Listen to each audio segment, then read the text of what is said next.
Hello and welcome to this video on pronunciation and accent. Why is pronunciation important? You're meeting a person for the first time. He doesn't get your name right. In other words, he mispronounces your name. You waste no time in telling him about the correct pronunciation. Going a step further, you're gearing up for a business presentation at the office, and the stakes are high. You're pretty confident except for a few words and their pronunciations.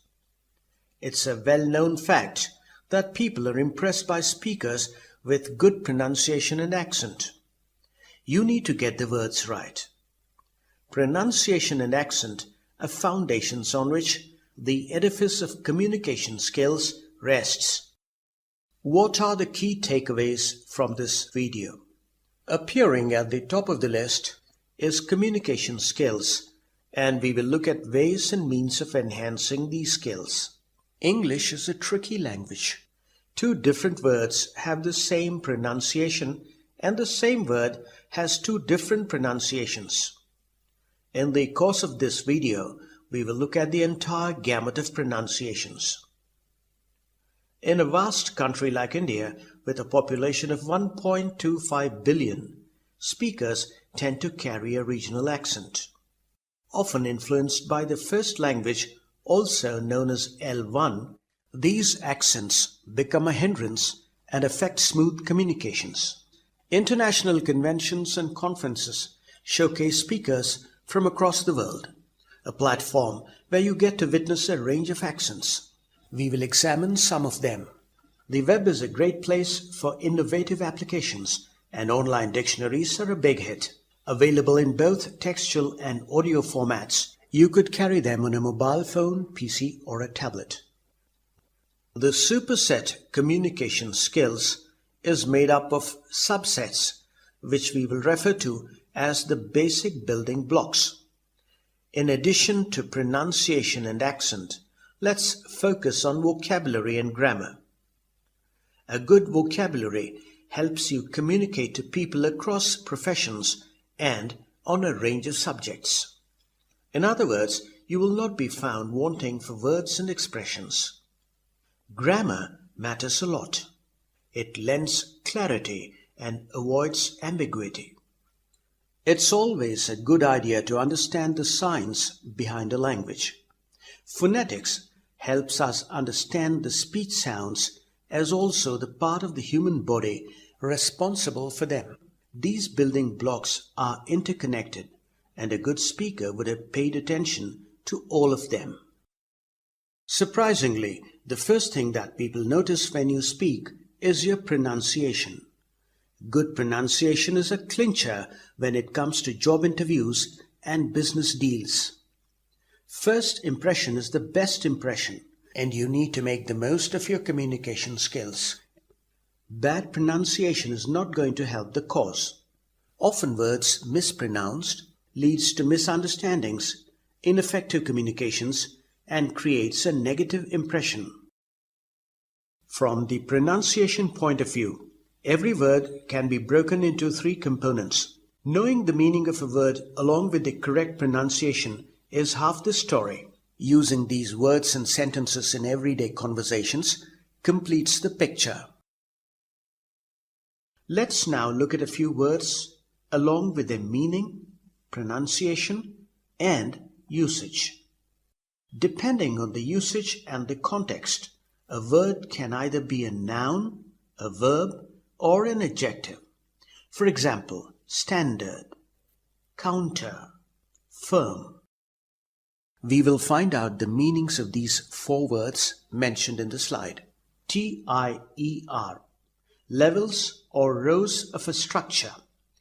THERMOMETER, an instrument for measuring temperature. MOTIF, a repeated pattern or design. DEVELOPMENT, which means progress, event, or an occurrence. Having learned the meanings of these words, now let's concentrate on their pronunciation. TIER is pronounced as Tear, T-H-E-R-M-O-M-E-T-E-R, is thermometer. M-O-T-I-F is motif, and D-E-V-E-L-O-P-M-E-N-T is development. Let's try to use these words in sentences. Tier. I have a reservation in the AC two-tier compartment. Thermometer. The nurse took his temperature with a thermometer. Motif. The artist created a gold motif in the center of the flag. Development. The rapid development of trade also strengthened bilateral relations between the countries. Every word is made of syllables. A syllable is a unit of pronunciation having a vowel sound. In simple language, syllables are sections within a word. Stress is that section which you emphasize. This chart has 4 words: information, thermometer, motif, and development. In information, you have 4 syllables. In thermometer, you have 4 syllables. Motif is a word with 2 syllables, and development also has 4 syllables. But the stress as far as information is concerned is at the 3rd syllable, that is MA, information. And in thermometer, it occurs at the 2nd syllable, thermometer. In motif, it occurs at the 2nd syllable, motif. And in development, the stress is visible at the 2nd syllable, that is VEL.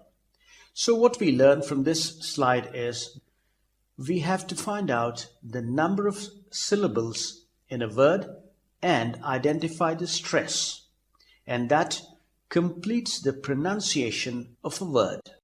Now it's time for some practice. Here is a chart consisting of many words. I will pronounce them for you, and you can find out the meaning and start using them in sentences.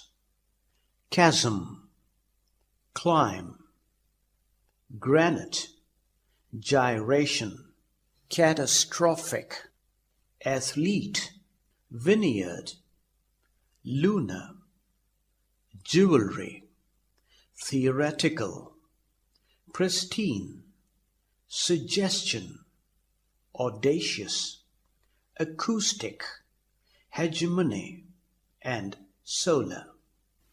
Intonation.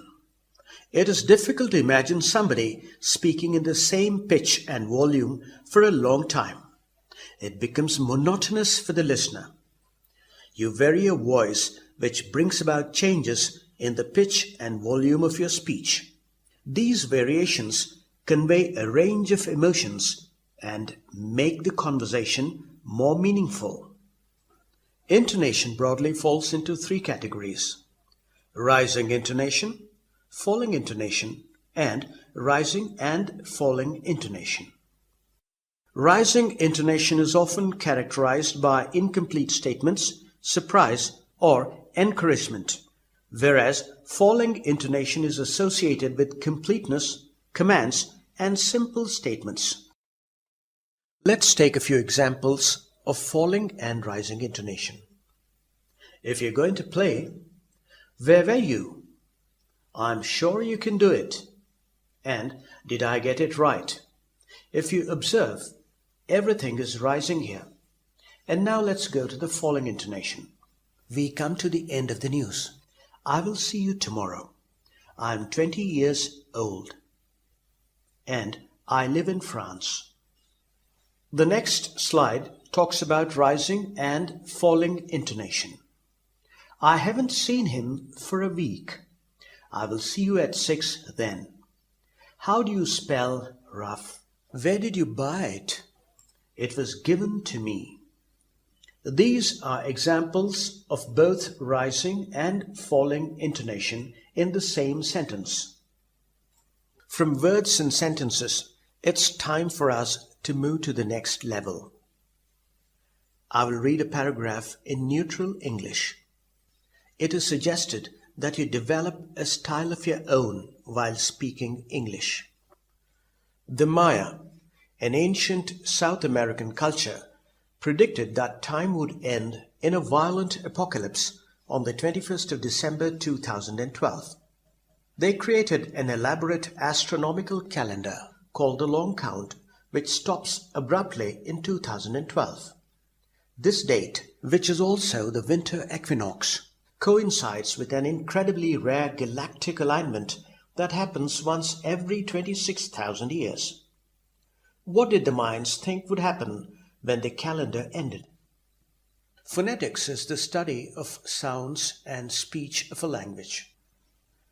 It is the science where all aspects of speech are considered and investigated. How is speech produced using our speech organs? What are the properties of speech sounds in the air as they travel from the speaker's mouth to the ear of the listener? And finally, how do we perceive speech and recognize its structural elements as certain linguistic symbols or signs? In a music concert, the violinist refers to the notation while playing. You come across words like staff, clef, quarter notes, flat, sharp, etc. Similarly, the International Phonetic Alphabet is a notation which explains the sounds of a spoken language. The International Phonetic Alphabet, known as IPA, is like any alphabet, except that where most alphabets form the words of a language, the IPA represents the sounds of a language. The IPA can represent nearly any vowel or consonant made by the humans. One of the reasons why phonetics is interesting is it gives us insights into how sounds are produced when we speak, be it vowels or consonants, and the sections of the vocal tract that are involved. This diagram clearly shows the involvement of the nose, lips, tongue, and the voice box for the entire English alphabet consisting of vowels and consonants. This chart gives us a fairly good idea of articulation. For example, P or B requires the lips to momentarily touch each other. M and N are nasal, involving the nose. F and V bring in the bottom lip and teeth into play. H sound comes out through the throat.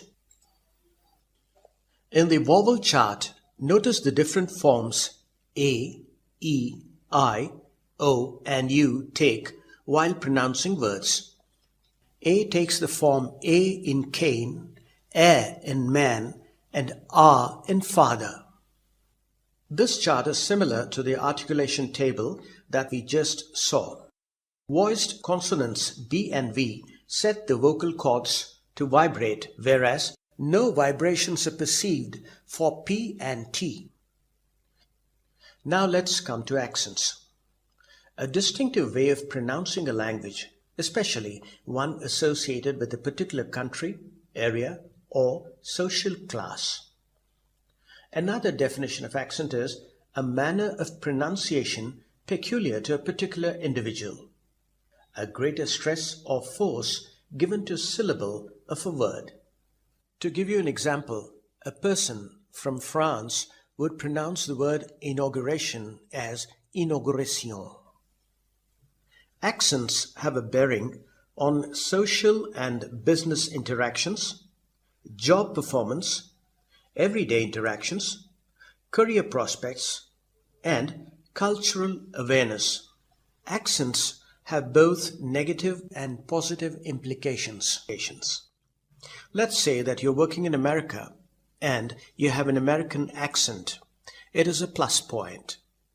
If you're working in the United Kingdom or in Europe, then you would do well with a British accent or a neutral international accent. Accents can be broadly divided into three categories: the US accent, also known as the General American accent. The British received pronunciation is the accent of Standard English in the United Kingdom and the neutral international accent you get to hear in the rest of the world. In this slide, we will look at the differences between the British and the American accent. Color, color, coupon, coupon, toxic, toxic, inventory, inventory, advertisement, advertisement, possible, possible, hospitable, hospitable.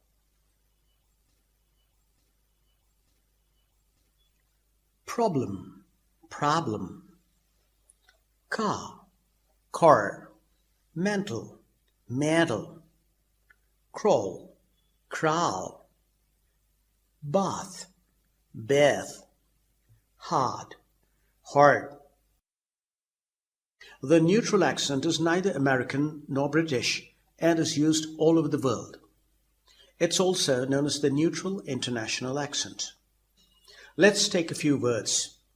Sympathetic, purification, gigantic, colossal, gregarious, fuselage, instant, cynosure, acidity, pleasant. Given below are a few sentences, and we will try them out in both the British and the American accent. First British, then American. I got the coupons at a discount. I got the coupons at a discount. How are you doing? How are you doing? The guard stopped the intruder. The guard stopped the intruder. How do I start the car? How do I start the car? It is not as difficult as I thought. It's not as difficult as I thought. The nuclear missile was launched. The nuclear missile was launched. Farmers in Colorado are selling pears. Farmers in Colorado are selling pears. Free coupons are available at the counter. Free coupons are available at the counter. The electric eel generates shocks of over 330 volts. The electric eel generates shocks of over 330 volts. Given below is a paragraph, and I'm going to read it in the neutral accent. The peacock is the national bird of India. They have colorful feathers, 2 legs, and a small beak. They're famous for their dance. When a peacock dances, it spreads its feathers like a fan. It has a long, shiny, dark blue neck. Peacocks are mostly found in the fields. They are very beautiful birds. The female is known as the peahen. Their feathers are used for making jackets and purses. Continuing with the neutral accent, the elephants have been walking for 3 days, covering a distance of over 200 kilometers. Led by the matriarch, who has an uncanny ability to remember the route, the herd finally reaches the Western Ghats. The exhausting journey has taken a toll on them. A water body comes to their rescue. It's time for fun and frolic as they complete their bathing rituals.